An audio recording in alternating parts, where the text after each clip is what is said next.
Collector office ତୁ ଚଲେଇବୁ ଆଣିକି ପୁଣି ଛାଡ଼ିବୁ। ବାସ୍ ଦିଥର ମୁଁ ଚଲେଇବି ନା ଆଉ ତାହେଲେ ଶୋଇବି ଖାଇବି ସୁପରଭାଇଜର ଝିଅରେ ମୋଟି ହୁଏନ୍ତି ତୁ ତ ଧୀରେ ରଖିବୁ ଚାଲିବୁ। ମୁଁ କହିଲି ଦେଖ ମୁଁ ଏଇଠୁ ଯିବି ମକରନ୍ଦା ବାଇପାସ୍, ତାପରେ ସେଇଠୁ ଅଧା ଲୋକ ଗାଡି ଚଲେଇବ କଲେକ୍ଟର ଅଫିସ ତାପରେ ତାଙ୍କ ଘରକୁ କାଟିଲେ ତିନିଟା ହେଇଗଲା ଡିଭାଇଡ ହେଇଗଲା।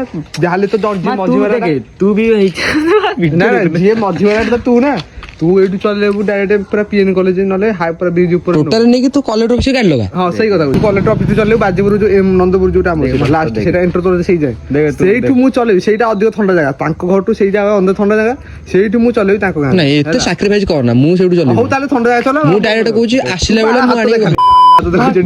ଫୋଟୋ ଅଛି ମୋର କୋଉ ଫଟୋ ଅଛି ଦେଖିଲୁ ନାଲିଆ ପଡୁଛି ଦେଖ ପୁରା ନାଲିଆ ପଡୁଛି ଆମ ଭାଇ ଝାଳ ଇଏ କଣ ଇଏ କଣ ଆମ ନାଲିଆ ପଡୁନି ଇଏ କଣ ଆମ ନାଲିଆ ପଡୁନି ମୋ ହାତ କାଠ ହେଇଯାଉଛି।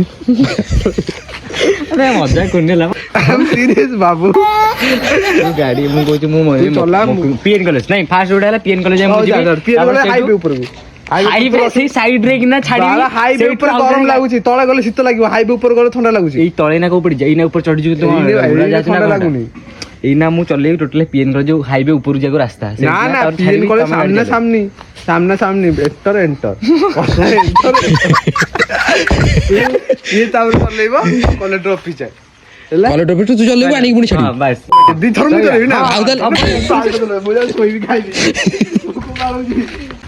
ମୁଁ ଏଇନା ଚଲେଇବି ମୁଁ କହିଦେବି ସତ କଥା ପିଏନ କଲେଜ ସାମ୍ନାରେ ମୁଁ ଚଲେଇବିନି ଆଉ ଚଲେଇବନି 14 ତ ଭାଇ ମାନେ ଆମର ଗାଡି ଚଲେଇବାର ଫାଇନାଲି ডিসিশন ନେଇ ଯାଇଛୁ। ଶକ୍ତି ଚଲେଇବ, ଚନ୍ଦନ ପଛରେ ବସିବ, ମୁଁ ତା ପଛରେ ବସିବି।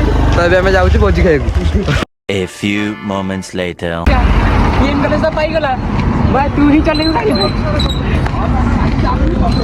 ଭାଇ ମାନେ ଗାଡିରେ ତେଲ ସରିଗଲା ଅଧା ବାଟରେ ଆମେ ପହଞ୍ଚିଛୁ ଭୋଜି ଖାଇବାକୁ ଯାଉଥିଲୁ। ଦୁଃଖ ମୋ ଭାଗ୍ୟରେ ଲେଖା